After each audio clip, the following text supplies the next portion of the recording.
Good morning everybody. सगळ्यांना सुप्रभात. मी pastor Amit Kamble तुमच्या समोर आहे. माझी आशा आहे की तुम्ही रविवारची आराधना केलेली आहे आणि वचनासाठी तयार आहात. माझा विश्वास आहे परमेश्वराची उपस्थिती तुमच्याजवळ आणि तुमच्या अवतीभोवती आज आहे. आणि आज या काही 20 ते 25 मिनटामध्ये आज परमेश्वर देवाचा आत्मा खुद्द आमच्याशी बोलणार आहे. माझी ही देखील आशा आहे की या लॉकडाऊनमध्ये तुम्ही घरी सुरक्षित आहात आणि परमेश्वराची उपस्थिती तुमच्या घरामध्ये आहे. तो तुम्हाला व्यवस्थित ठेवत आहे. तुम्ही आशीर्वादित आहात हा माझा पूर्ण विश्वास आहे. वचनामध्ये आपण वळूया त्या अगोदर माझी इच्छा आहे की आपण सर्वजण मिळून प्रार्थना करू. पिता येशूच्या नावाने आज आम्ही तुझ्या समोर येतो. तुझे आम्ही मनापासून आभार मानतो परमेश्वरा. प्रभू, या दिवसांमध्ये तुझ्या वचनाचा प्रभू लाभ आम्हाला व्हावा. तुझ्या वचनाच्याद्वारे तू आमच्याशी बोलावंस अशी आम्ही विनंती करतो. कारण तुझं वचन आज आम्हाला बल देणार आहे, ताकद देणार आहे या अवस्थेमध्ये परमेश्वरा. म्हणून आज जे काही बोललं जाईल परमेश्वरा त्याचा ताबा नियंत्रण तू घे. तुझी उपस्थिती इथं आमच्याबरोबर असू दे. माझी सहायता पवित्र आत्मा तू करावंस ही मी विनंती करत आहे. येशूच्या नावाने मागतो म्हणून तू ऐक पिता. आमेन. आमेन. हालेलुया. फ्रेंड, आज एक विशेष विषय घेऊन तुमच्यासमोर येणार आहे. I am coming before you with a very special topic. Paul is actually talking to the church of Galatia, is writing to the church of Galatia. गलतीचे लोक जे आहेत, मंडळी जे आहेत, त्यांच्याशी पौल लिहितोय, त्यांना पत्राच्याद्वारे व्यवहार करतोय त्यांच्याबरोबर. आणि तो काही गोष्टी त्यांना शिकवत आहे, सांगत आहे. आणि त्या गोष्टीपैकी एक महत्त्वाची गोष्ट ती म्हणजे आत्म्यामध्ये चालणं, आत्म्यामध्ये राहणं, जगणं याच्याविषयी तो शिकवत आहे. काही गोष्टी आपण बघणार आहोत. The title of my sermon today is spirit being. आत्म्यामध्ये असणं किंवा आम्ही आत्मिक आहोत ह्याविषयी आपण शिकणं हा माझा विषय आजचा असणार आहे. काही वेळ आपण ह्याच्यावरती घालूयात प्रियांनो. टी.डी. जेक्स एकदा म्हणाले की we can not explain God but we can only experience him. आम्ही परमेश्वराचा अभ्यास करू शकत नाही, त्याचा अनुभव घ्यावा लागणार आहे. तर त्यामुळे आम्ही अभ्यास करतोय असा अंदाज काढू नका प्रियानो. परमेश्वराच्या जवळ जा आणि परमेश्वराला म्हणा, देवा तुझा अनुभव मला होऊ दे. आणि त्याचबरोबर मी हेही विचार करत होतो, आम्ही वचन जेव्हा वाचतोय तर आम्ही वचनाचा रिव्ह्यू घेत नाही आहे. We don't review the word of God, we need to get the revelation of the word of God. आम्ही देवाच्या वचनाचा फक्त आराखडा काढतोय असं नाही आहे, परंतु परमेश्वराच्या वचनाचा प्रगटीकरण आम्हाला मिळणं हे अत्यंत गरजेचं आहे प्रियानो. हे तुम्ही समजून घ्यावं अशी माझी इच्छा आहे. पुढे काही बोलण्या अगोदर माझ्याकडे मुद्दे आहेत. हे बोलण्या अगोदर एक पाया मला इथे टाकायचा आहे. तो हा न्यू लाईफ सोलापूरचे सर्व लोकांना हा अभ्यास माहिती आहे, परंतु मी पुन्हा बोलतोय, आपण यूट्यूबच्या मार्फत आहोत म्हणून मला बोलू द्या. एक गोष्ट लक्षात ठेवा आणि या संदेशाचा पाया देखील हा आहे की आम्ही शरीर आहोत आणि आमच्या शरीरामध्ये एक आत्मा आहे असं नाही आहे, परंतु आम्ही एक आत्मा आहोत आणि आम्हाला एक तात्कालिक शरीर दिलं गेलेलं आहे. We are a spirit being having a temporal body. So this is the foundation and on this we will talk and we will proceed. या पायावरती आज आपण पुढच्या गोष्टी ठेवणार आहोत. तर आम्ही एक आत्मा आहोत ज्याला एक तात्कालिक शरीर आहे. आम्ही इथले नाही आहे प्रियांनो. देवाचं वचन सांगतं आम्ही इकडचे नाही आहे, आम्ही देवाचे आहोत. आम्ही आत्मिक पातळीतले लोक आहोत आणि म्हणून आपली जबाबदारी बनते, आपलं काम बनतं की आत्मिक गोष्टींचा अभ्यास आणि अनुभव आम्ही घ्यावा. आणि माझी आशा आहे काही गोष्टींचा अनुभव आज आपण घेणार आहोत. आमेन. पौल इथे लिहितो गलती 5:16 पाहतो काय म्हणतोय. मी तर म्हणतो आत्म्याच्या प्रेरणेने चाला, म्हणजे तुम्ही देह वासना पूर्ण करणारच नाही. आमेन. काय म्हटलेलं माहिती का? तो इथं म्हणतो आत्म्याच्या प्रेरणेने चाला. इंग्लिशमध्ये I say then walk in the spirit and you shall not fulfil the lust of the flesh. Walk in the spirit is what Paul is encouraging the church at Galatia. आत्म्याच्या प्रेरणेने चाला याच्याविषयी तो बोलत आहे प्रियानो. हा माझा पहिला भाग असणार आहे संदेशाचा. याच्यावर आपण काही वेळ घालवणार आहोत. आत्म्याच्या प्रेरणेने चाला. Walk in the spirit is Paul writing and encouraging to the church of Galatia. मी विचार करत होतो आत्म्याच्या प्रेरणेने चाला म्हणजे नेमकं पौल काय म्हणतोय आणि कशा प्रकारे तो आम्हाला उत्तेजन देण्याचा प्रयत्न करतोय. आत्म्याच्या प्रेरणेने चाला म्हणजे आत्म्यामध्ये चाला म्हणजे तो नेमकं काय म्हणतोय. What does it mean when Paul is saying walk in the spirit. मी विचार करत होतो. पहा प्रियनो, आपल्याला शरीर आहे, आपल्याला पाय आहेत देवाच्या दयेने आणि आम्ही चालू शकतो. पण आत्मा जो आहे, पौल हे सांगण्याचा प्रयत्न करतोय की आत्म्याला देखील पाय आहेत आणि आम्ही देखील त्याच्यामधून आम्ही देखील आत्म्यामध्ये चालू शकतो. So just try to understand what I am trying to say, which means की आपण एका ठिकाणातून दुसऱ्या ठिकाणामध्ये जाऊ शकतो. आम्ही आत्म्यामध्ये प्रवास करू शकतो. Understand this is not very म्हणजे खूप असं विचित्र वगैरे काय सांगण्याचा प्रयत्न करत नाही. मी खूप साध्या सोप्या भाषामध्ये समजावून सांगण्याचा प्रयत्न करत आहे. पौल म्हणतो आत्म्याच्या प्रेरणेने चाला. गलती 5:16, गलिशियन्स 5:16. Walk in the spirit. एक लहान लेकराकडे जर तुम्ही लक्ष दिलात, त्याचा जन्म होतो आणि तो लेकरू जो आहे तो आई उचलते, आपल्या जवळ ठेवते, वडील घेतात, त्याच्या जवळ घेतात, आई त्याला दूध पाजते, त्याच्या आजूबाजूला झोपलेला असताना इकडे उशिलाव असं केलं जातं कारण तो पडू नये म्हणून. का माहिती का ह्या सगळ्या गोष्टी? कारण त्याची काळजी घेतली जाते, कारण तो स्वतःहून स्वतःची काळजी घेऊ शकत नाही.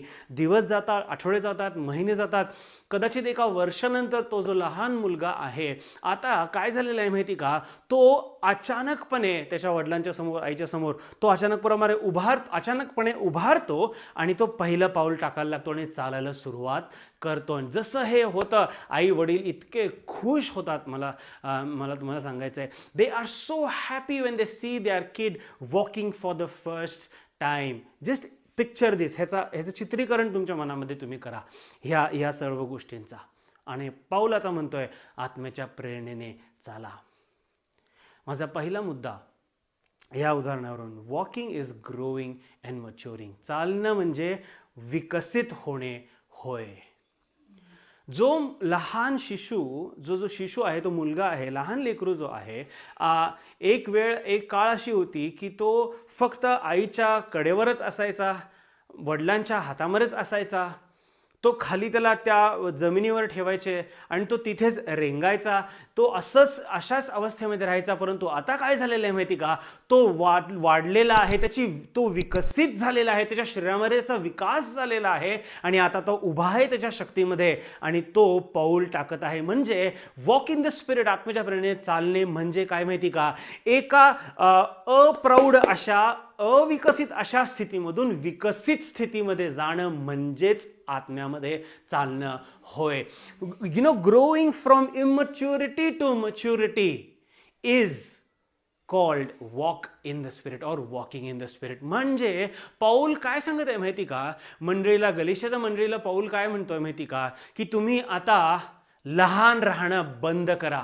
शिशू नाहीये तुम्ही वाढलेले आहात. आत्म्यामध्ये वाढणं ही तुमची जबाबदारी आहे असं पौल सांगत आहे. आणि म्हणून तो हे वाक्य वापरतो, आत्म्यामध्ये तुम्ही चालायला शिका, आत्म्याच्या प्रेरणेने तुम्ही चाला. म्हणजे आम्ही प्रौढ होणं गरजेचं आहे, आम्ही विकसित होणं गरजेचं आहे. प्रियांनो, एक काळ होता प्रत्येक गोष्टीला पास्टरला फोन करायचा, एक काळ होता प्रत्येक वेळेला लीडर्सला कॉल करायचं आणि सांगायचं माझ्यासाठी प्रार्थना करा, मी ह्या पेचात अडकलोय, या प्रश्नामध्ये अडकलेलो आहे. परंतु आता परमेश्वर म्हणत आहे, मी तुला पुरेसं ताकद, पुरेशी शक्ती, पुरेसा अधिकार दिलेला आहे आत्म्यामध्ये, त्याचा वापर कर. म्हणजे तू विकसित होशील आणि तू पुढे जाशील. आत्म्यामध्ये चालणे म्हणजे विकसित होणे होय, देवाच्या जवळ जाणे होय. प्रियांनो, आमेन. पुढचा मुद्दा मला तुम्हाला सांगू द्या. पुन्हा त्या लेकराकडेच लक्ष द्या. जे लेकरू घरामध्ये त्याच फरशीवरती पडत होतं, तोंडावर पडलं असेल, त्याचे गुडघे फुटले असतील, नाही का, हातावरती पडला असेल, अशा सगळ्या गोष्टी त्या लहान लेकराबरोबर झाल्या असतील त्याच फरशींवरती, त्याच हॉलमध्ये तसं झालं असेल, परंतु आता काळ लोटलेला आहे, दिवस गेले, आठवडे गेले, महिने गेले, वर्ष लोटलेलं आहे. आता काय झालंय माहिती का, तो जो लहान शिशु आहे ना, त्याच्या पायामध्ये बळ आलेलं आहे, त्याच्या पायामधले मसल्स आहेत ना, आता ते तयार झालेले, सज्ज झालेले आहेत प्रियानो. आणि म्हणून ज्या फ्लोअरवरती, ज्या फरशीवरती तो पडायचा, त्याच फरशीवरती आता तो उभा आहे. आणि त्याच पडलेल्या त्याच ठिकाणावरून तो आता सहजपणे चालू शकतो प्रियानो. ह्याचा अर्थ काय आहे? पौल आम्हाला काय म्हणतोय माहिती का? Now it is time to take a better grip on your situation. That is my next point. Walking is taking a better grip. चालणे म्हणजे उत्तम प्रकारे तुम्ही पूर्णपणे ताबा घेणे होय. भक्कमप्रमाणे ते पूर्णपणे घट्ट होणे आणि जिथे तुम्ही पडत होता त्याच ठिकाणी भक्कमपणे उभं राहणे, ह्यालाच म्हणतात आत्म्यामध्ये चालणे प्रियानो. So so so you need to understand. तुम्हाला समजायला पाहिजे. तुम्ही देवाजवळ प्रार्थना करा, देवा, ज्या परिस्थितीमध्ये मी पडत होतो, ज्या परिस्थितीने मला तोंडावर पाडलं, ज्या परिस्थितीने माझे गुडघे फोडले, ज्या परिस्थितीने माझं वाईट केलं, आज तुझ्या शक्तीने, तुझ्या सामर्थ्याने, तुझ्या आत्म्याने त्याच परिस्थितीवरती मी सहजपणे चालण्यासाठी सज्ज होत आहे. आणि हेच पाऊल गलतीकरासच्या मंडळीला शिकवत आहे की आता वेळ आलेली आहे की जिथे पडत आहात तिथेच तुम्ही सहजपणे चालू शकता प्रियानो. आमेन. आणि म्हणून तो म्हणतोय walk in the spirit. Amen. So walking is growing and maturing. Second, walking is getting a better grip. तिसरी गोष्ट, walking talks about a journey. तो चाला म्हणतोय म्हणजे प्रवास तिथे आहे प्रियानो.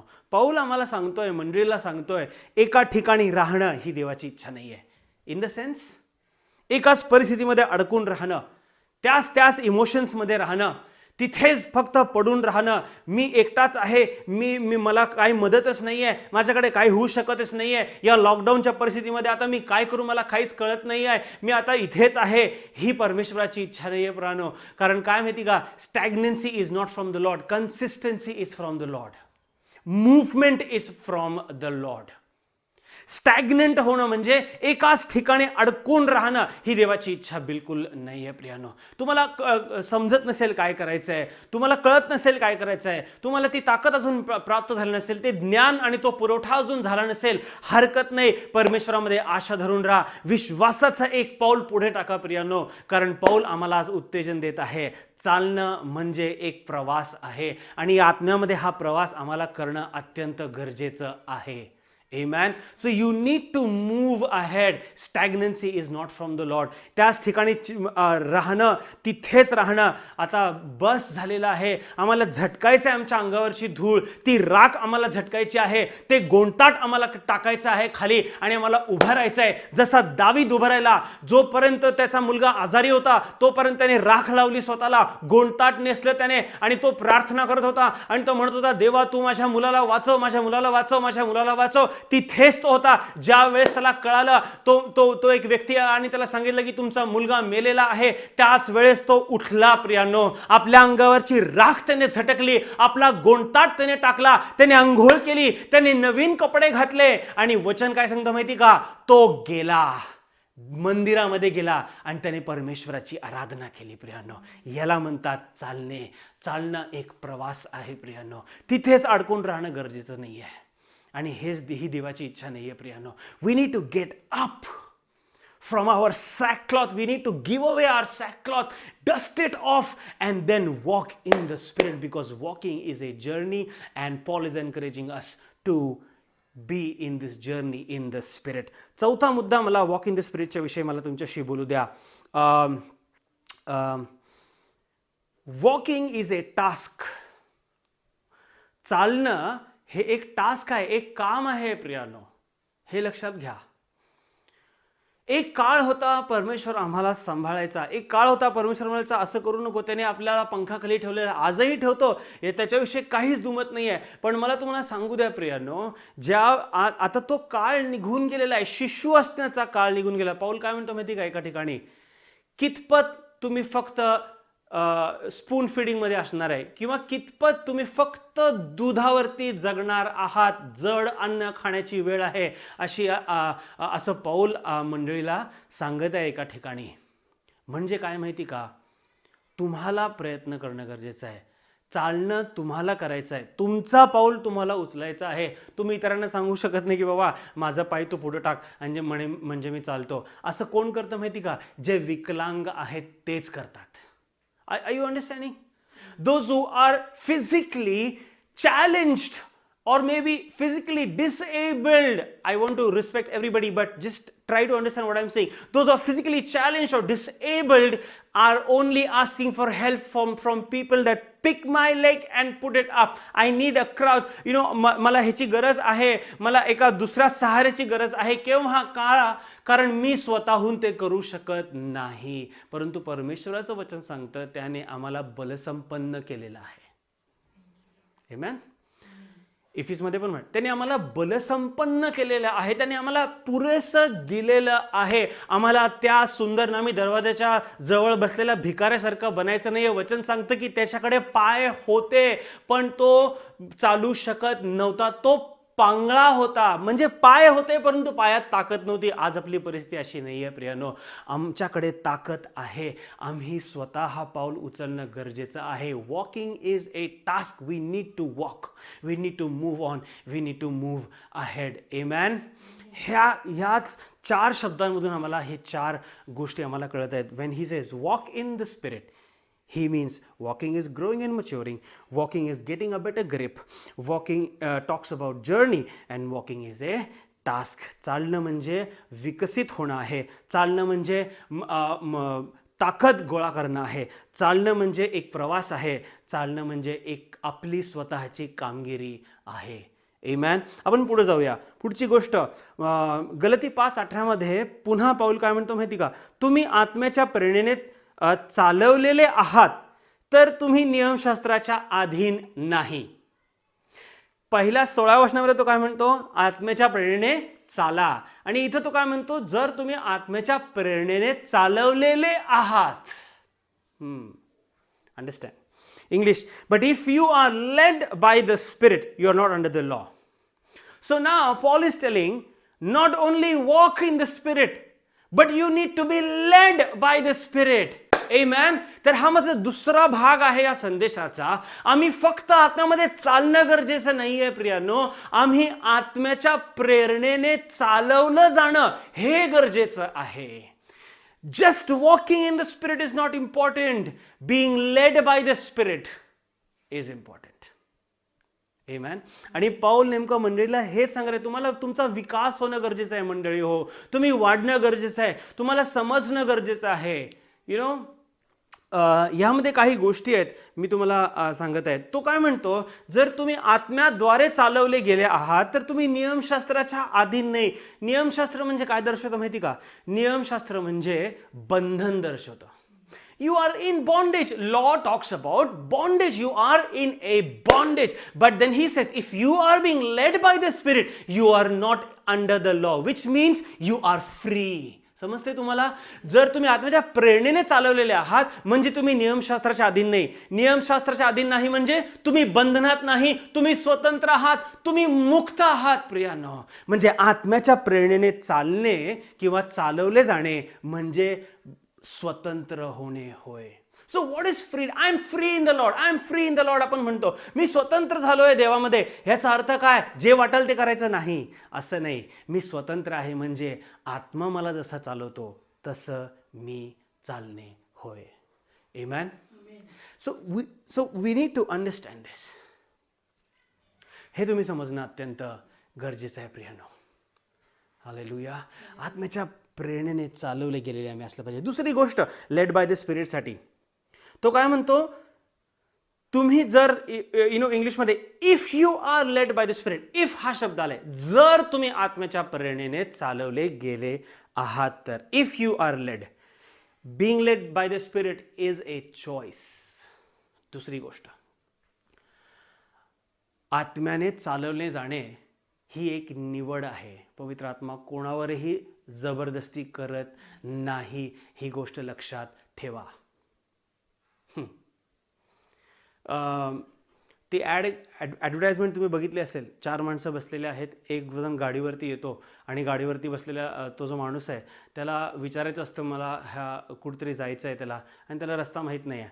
समोर 1-2 रस्ते असतात आणि तो त्यांना विचारतो, हा रस्ता कुठे जातो? आणि ते लोक तरी चेष्टा करून म्हणतात, हा रस्ता अनेक वर्षापासून इथंच आहे, कुठंच जात नाही.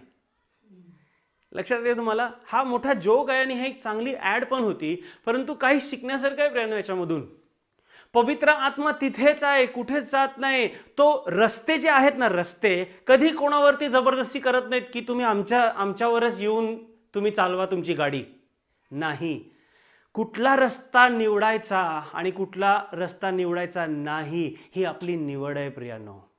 So we need to understand की जो पवित्र आत्मा आहे, जो आम्हाला चालवायला तयार आहे, लीड करायला तयार आहे, तो आमच्याशी जबरदस्ती करत नाही. ही आमची समज असल्या पाहिजे, ही आमची निवड असली पाहिजे की होय देवा, मी तुझ्या अधीन येतो, तुझ्या आत्म्याच्या अधीन येतो आणि मला तुझ्या आत्म्याच्या अधीन चालायचं आहे. जिथे तुझा आत्मा चालवतो तिथे मी जातो.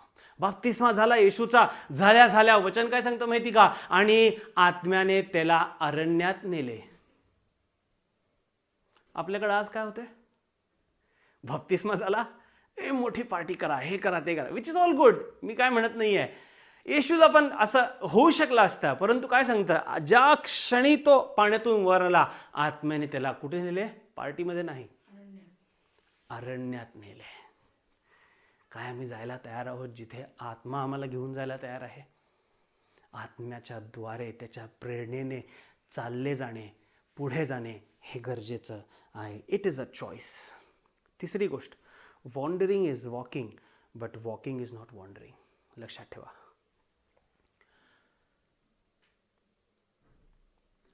चालणं ही एक गोष्ट आहे, पण आम्ही कुठे चाललो आहोत हे माहिती ठेवून चालणं हे महत्त्वाचं आहे. ही दुसरी गोष्ट आहे. वॉन्डरिंग म्हणजे काय? भटकंती, भटकणे हे याच्यामध्ये चालणं येतं, परंतु चालण्यामध्ये भटकणं येतं असं नाही. हा माझा पुढचा मुद्दा आहे. So you understand, Paul is not telling wander in the spirit, Paul is saying walk in the spirit. म्हणजे तुम्हाला माहिती पाहिजे तुम्ही कुठे चाललेले आहात. You should have the destiny in front of you when you take the first step out. मला डीमार्टला जायचं आहे, मला बिग बाजारला जायचं आहे, हे आम्ही ध्यानी मनी ठेवतो. मग आम्ही तयार होतो, मग आम्ही बाहेर पडतो आणि मग किक मारतो आणि निघतो. काही तरुण असे असतात, घरातून निघतात, त्यांना माहीत नाही कुठं जायचं, निघालेले आहात. घरी आल्यानंतर आई विचारते, कुठं भटकत होता? कळलं ना? हे फरक आहे. तर लेड बाय द स्पिरिट, आत्म्याच्या प्रेरणेने चालणे, याच्याविषयी मी तुम्हाला सांगितलं. Being led by the spirit is living in freedom, not in bondage. Being led by the spirit is a choice, एक निवड आहे प्रियांनो. आणि wandering is walking but walking is not wandering. चालणे म्हणजे भटकंती नाही. तो चाला म्हणतोय म्हणजे आम्हाला कळलं पाहिजे आम्हाला कुठे जायचं आहे. आमेन.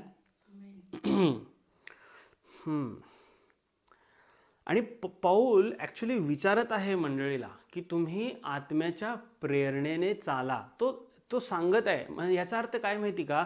आम्ही इतर कोणाच्या प्रेरणेने देखील चालू शकतो. So there are other powers, other things, other authorities that can have the capacity to lead us. समजून घ्या. आत्म्याच्या प्रेरणेने चाला जर तो असं म्हणतोय, याचा अर्थ आम्ही हे देखील समजून घेतलं पाहिजे की दुसऱ्या गोष्टी, दुसऱ्या शक्ती, दुसऱ्या ताकदी, दुसरे अधिकार, दुसरे आत्मे देखील आहेत जे आम्हाला चालवू शकतात, आम्हाला लीड करू शकतात. म्हणून आम्ही सुज्ञ असणं गरजेचं. आणि आम्ही सुज्ञ कसं बनू शकतो? देवाचं वचनच आम्हाला सुज्ञ करू शकतं. माहिती का? पौल काय म्हणतो? जे मी तुम्हाला येऊन शिकवण दिलेली आहे त्याच्या ऐवजी स्वर्गदूत जर येऊन वेगळं काहीतरी बोलायला लागला तर त्याच्यावर विश्वास ठेवू नका, कारण मी जे बोलतो ते मला परमेश्वराने दिलेलं आहे. आत्म्याच्या योगे मी तुम्हाला शिकवलेलं आहे. त्याला इतकं पक्कं ठाम माहिती होतं, कारण तो वचनामध्ये रुजलेला व्यक्ती होता. वचनामध्ये वाढा प्रियांनो, तुम्हाला कळेल तुम्हाला पवित्र आत्मा तुम्हाला कसा चालवेल. आमेन. हालेलुया. एक शेवटचा मुद्दा मी घेतो आणि मग त्यामधून आपण गलतीमध्येच राहणार आहोत, परंतु 6व्या अध्यायाच्या 8व्या वचनामध्ये आपण असणार आहोत. पहा, इथं काय म्हटलंय? For he who sows to his flesh will of the flesh reap corruption, but he who sows to the Spirit will of the Spirit reap everlasting life. Amen. गलती 6:8 मध्ये माझा शेवटचा मुद्दा, त्यामधून काही 2 सब असे मुद्दे आपण घेणार आहोत. पण त्या अगोदर, जो आपल्या देह स्वभावासाठी पेरतो त्याला देह स्वभावापासून नाशाचे पीक मिळते, आणि जो आत्म्यासाठी पेरतो त्याला आत्म्यापासून सार्वकालिक जीवन प्राप्त होते. पौल पहिला म्हणतोय 5व्या अध्यायामध्ये आत्म्याच्या प्रेरणेने चाला. तो मग म्हणतोय की बी लेड बाय द स्पिरिट, म्हणजे आत्मा तुम्हाला चालवू दे. आणि आता तिसरं तो काय म्हणतो माहिती का, आत्म्यात पेरण्याविषयी तो सांगत आहे. आत्म्यात sowing in the spirit or sowing according to the spirit, याच्याविषयी तो सांगत आहे. खूप महत्त्वाचं आहे. काय 2च गोष्टी याच्याविषयी मी बोलेन. He is saying we need to sow in the spirit or sow to the spirit. Is not our spirit. देवाचा आत्मा, पवित्र आत्म्याच्या प्रित्यर्थ आम्ही पेरणी करणं गरजेचं आहे, असं पौल आम्हाला शिकवत आहे. आणि जर आम्ही असं केलं तर आम्हाला काय मिळणार आहे माहिती का, नाश आमचा होणार नाही, परंतु आम्हाला सार्वकालिक जीवन प्राप्त होणार आहे. हे लक्षात ठेवा. पहिली गोष्ट मला सांगू द्या, sowing is a prophetic act of production. Sowing is a prophetic act of production. जर शेतकऱ्याला जर तुम्ही पाहिलं तर जमीन दिसते, सगळ्यांना जमीन दिसत आहे, माती दिसायला लागली आहे. ह्या मातीतून काय निर्माण होऊ शकतं, काय कळू शकतं, इतरांना काहीच कळणार नाही. परंतु ज्या वेळेला तो शेतकरी पाहतोय ना, त्याला फक्त माती दिसत नाही आहे, त्याच्या एका हातात बिया दिसतात, दुसऱ्या हातात माती दिसते, आणि तो म्हणतो की मी पेरणार आहे. पेरल्यानंतर जे हातातलं आहे ते पण गायब होतं, मातीच्या आत निघून जातं, काहीच कळत नाही काय होत आहे. परंतु जेव्हा शेतकरी पेरतोय ना, तो फोरसी करायला लागलाय, तो पुढच्या गोष्टी पाहतोय, प्रोफेटिकली तो पुढच्या गोष्टी पाहतोय की मी ज्या वेळेला पेरणार आहे, मी या उद्देशाने पेरणार आहे, या उद्देशाने हे कृत्य मी करत आहे, काम मी करत आहे, की पेरल्यानंतर एक योग्य समयामध्ये त्याचं प्रोडक्शन, त्याची कापणी मला प्राप्त होणार आहे. So what is sowing? Sowing is an act, it's a prophetic act of production. मी पेरणार आहे, मी आत्म्यामध्ये पेरणार आहे, आत्म्याच्या गोष्टी मी पेरणार आहे, आत्म्याच्या गोष्टी मी करणार आहे, त्याच्यामध्येच मी राहणार आहे विश्वासाने. का? कारण मी असं केल्यानंतर मला त्या प्रकारचंच पीक प्राप्त होणार आहे. आंब्याची बी पेरली, आंब्याचंच झाड येणार, कैऱ्याच लागणार प्रियांनो. दुसऱ्या गोष्टीला सफरचंद लागणार नाही, त्याला आंबाच लागणार, कैऱ्याच येणार त्याला, लक्षात ठेवा. आणि म्हणून तुम्ही लक्षात ठेवलं पाहिजे की मी आत्म्यामध्ये पेरलं पाहिजे. It is a prophetic act. आज काय होत नाही आहे, मला माहिती आहे, मी रोज रात्री उठून 1 तास प्रार्थना करतोय, मी 1.5 तास प्रार्थना करतोय, मला अन्यभाषा बोलायची आहे, मी अर्धा तास आता अन्यभाषा बोलू लागलोय, परंतु मला असं जाणवतच नाही की काय व्हायला लागलंय माझ्या अवतीभोवती. पास्टर, मी 10 दिवस उपवास केला, परंतु मला काय जाणवलंच नाही. मी 21 दिवस उपवास केला, मला काय जाणवलंच नाही. मी 40 दिवस उपवास केला, मला काय जाणवलंच नाही. जाणवण्यासाठी तुम्ही काय करत नाही प्रियानो, पेरण्यासाठी तुम्ही हे सगळं करत आहात. तुमच्या प्रत्येक प्रार्थना, तुमचं प्रत्येक आत्म्यामध्ये अन्य भाषेमध्ये बोलणं, तुमची प्रत्येक आराधना देवाला सादर करणं, तुमचं प्रत्येक वेळेला बसून देवाबरोबर संभाषण करणं, प्रार्थना करणं आणि आराधना करणं आणि वचन वाचणं, हे एक कृत्य आहे पेरणीचं. कारण त्याला योग्य वेळेमध्ये प्रोडक्शन मिळणार आहे. आमेन. त्याचं पीक मिळणार आहे प्रियांनो. आणि म्हणून आम्ही आत्म्यामध्ये पेरणं आत्म्यामध्ये पेरणे म्हणजे काय प्रियांनो? रोज तुम्ही देवाच्या बरोबर जे समय घालवता आणि प्रार्थना करता, ते पेरणं आहे प्रियांनो. आमेन. दुसरी गोष्ट मला सांगू द्या, sowing happens in the non soil. This is my last point. Sowing happens in the non soil. जे पेरणं आहे ते योग्य माहिती असलेल्या जमिनीमध्येच होतं प्रियांनो. सो लक्षात घ्या, माझा दुसरा मुद्दा आहे, sowing happens in the non soil. Sowing happens in the non soil. शेतकरी जो आहे, लक्षात ठेवा, तो जो आहे तो त्याच्या जमिनीमध्ये पेरतो. ती जमीन त्याला माहिती आहे, त्याच्यामधली माती त्याला माहिती आहे, त्यांनी काय पीक टाकलेलं आहे, त्याची काळजी कशी घेतलेलं आहे, किती वेळा पाणी टाकलेलं आहे, कसं त्याला सांभाळलेलं आहे, हे पूर्णपणे त्या शेतकऱ्याला माहिती आहे प्रियानो. तो दुसऱ्याच्या शेतीमध्ये जाऊन करणार नाही, कारण ती जमीन, ती जागा, ती माती त्याला माहिती नाही आहे. तिथंच पेरलं जातं जिथली माती त्याला माहिती आहे. ज्या जमिनीवर त्याचा हक्क आहे, त्याचा अधिकार आहे, त्याला माहिती आहे आणि त्याची काळजी त्यांनी घेतलेली आहे, तिथेच तो पेरतो. सांगायचं तात्पर्य काय आहे? So in the spirit or sow to the spirit. म्हणजे पाऊल काय म्हणत आहे माहिती का? तुम्ही कुठे पेरत आहात ना, त्या गोष्टीविषयीची जाण तुम्हाला असणं गरजेचं आहे. मी परमेश्वरामध्ये पेरतो काय? परमेश्वराला आम्ही ओळखतो का? मी परमेश्वराबरोबर वेळ घालतो काय? तुम्ही त्या देवाला ओळखता का? हे अत्यंत गरजेचं आहे समजणं प्रियांनो. We need to understand this.